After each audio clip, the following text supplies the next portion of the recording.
A powerful seer standing at the edge of time, calling out visions of the past, present, and future. Her voice echoes through the ages as she speaks to Odin himself, unveiling secrets that are buried deep in the world's bones. She sees the creation of the cosmos, the rise of gods and men, and the dark shadow of doom looming over them all.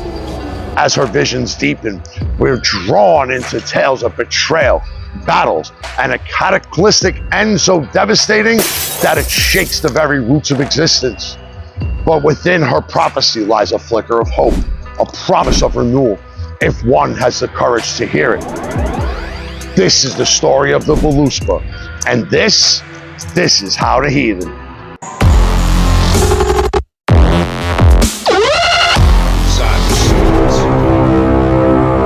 In the beginning, the Seeress tells of the universe's birth.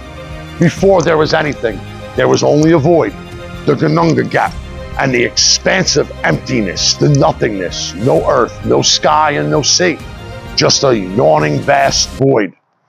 But from this silence, two realms formed, Niflheim, a world of ice and fog, and Muspelheim, a realm of raging fire.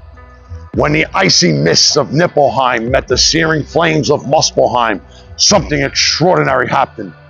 Melting ice and fire created a great thaw, and from those drops of water emerged Ymir, the first giant, a monstrous being of enormous size and terrible strength. As Ymir slumbered, he began to sweat. The droplets of sweat began to form the Jotun, and the countless Jotun were birthed in this manner. Alongside them, there was the forming of the first livestock, a primordial cow, Odin'S, who emerged from the ice to sustain him.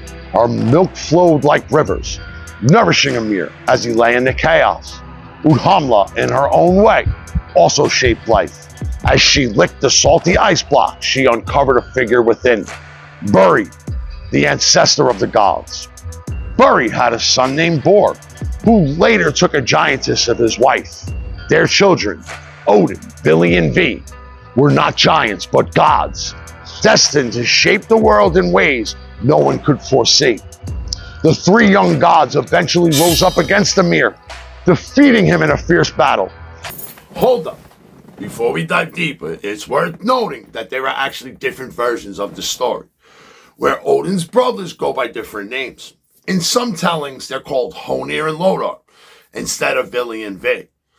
The Norse stories and sagas have many variations, so depending on the source, the details might shift a bit. Now back to the story. They used Ymir's body to craft the world as we know it. His blood became the oceans and lakes. His bones turned to mountains. His teeth, stones. From his skull, they forged the sky. And from his brains, they shaped the clouds. It was a gruesome creation, yet one filled with beauty. The gods continued their work, eventually creating Midgard, a realm for humankind, and Asgard, their own glorious home, linked to Midgard by the shimmering rainbow bridge, the Bifrost. But the gods wanted more than just a world of stones and waves. They wanted beings who would think and dream. One day, Odin and his brothers found two pieces of driftwood lying on the shore. They decided to breathe life into these logs, naming them Ask and Embla. Odin gave them breath, Vili granted them thought, and V bestowed upon them senses and sight. From these first two, humanity was born, thriving in Midgard under the watchful eyes of the gods. Among the gods, none shone brighter than Baldr, the god of light, purity, and beauty. Loved by all, Baldr's presence brought peace to Asgard. Wherever he went, darkness and fear would vanish, replaced by warmth and hope. His mother, Frigg, adored him above all and was haunted by dreams of his death. Determined to protect her beloved son, Frigg went to every creature, rock and tree across the 9 realms, making them swear to never harm Baldr. The gods rejoiced, for Baldr seemed invincible. But in her effort, Frigg overlooked a single sprig of mistletoe, considering it too small and harmless to pose any threat. Yet Loki, with his sharp mind and boundless malice, seized upon this oversight.